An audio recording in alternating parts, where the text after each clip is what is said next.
Hello everyone, welcome to the channel of Virtual Learning Hub, and I am Devdi Bhattacharya, and today we are going to discuss about the next method, which is called capital asset pricing method. By this method we will calculate cost of equity. Now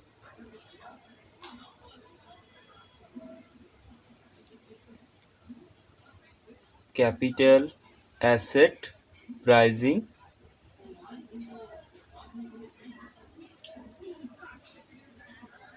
which is called CAPM.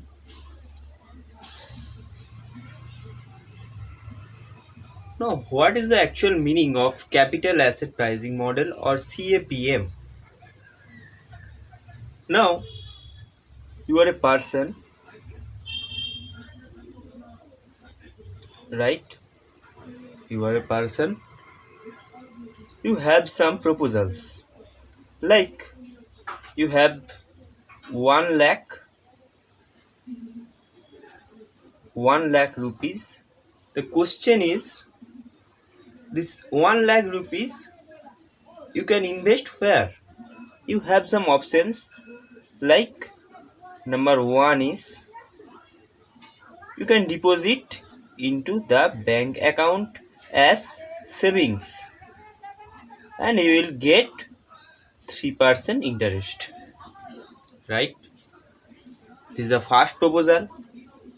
Second proposal is, you can invest it in market as share market. Then the question is, the return will be same as 3%.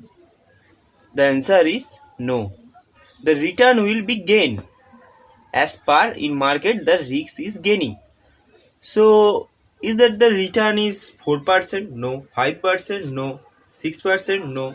It will be much high, as suppose 15%. Now graphically, if we draw this is return, this is risk. In your first option, your return is 3%, your risk is 0, and the second option, risk present as beta, your return is 15%, and your risk is, as beta is gaining as 1. And there is third option, L&T gives you an option. Here in L&T, the risk will be higher than the market. Then the question is, the return will be same, the risk is gaining, then the return will be same. The answer is no. And in the third option, as you are investing in L&T, your risk is gaining as 1.2, as beta is gaining as 1.2. Now what will be the return of L&T?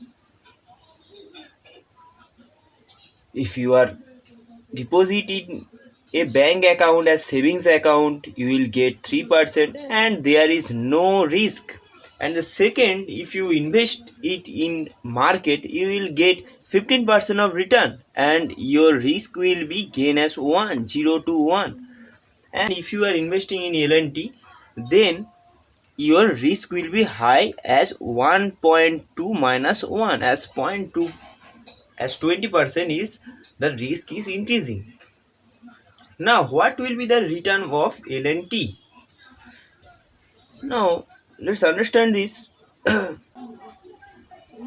First, your risk was 0 and your return was 3. Then your risk is gaining as 1. Your return is gaining as how much? The 15 minus 3 as 12%. Now return is gaining, risk is gaining. So this is total of 15% and this is total of 1.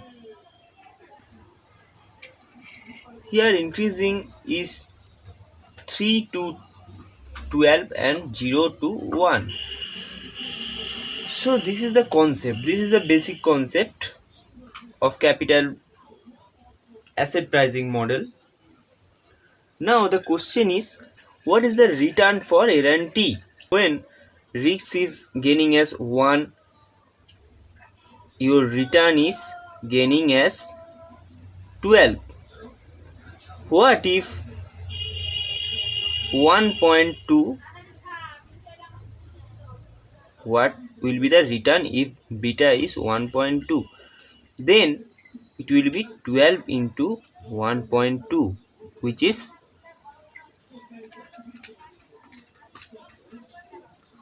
14.4. So this is for the increasing risk.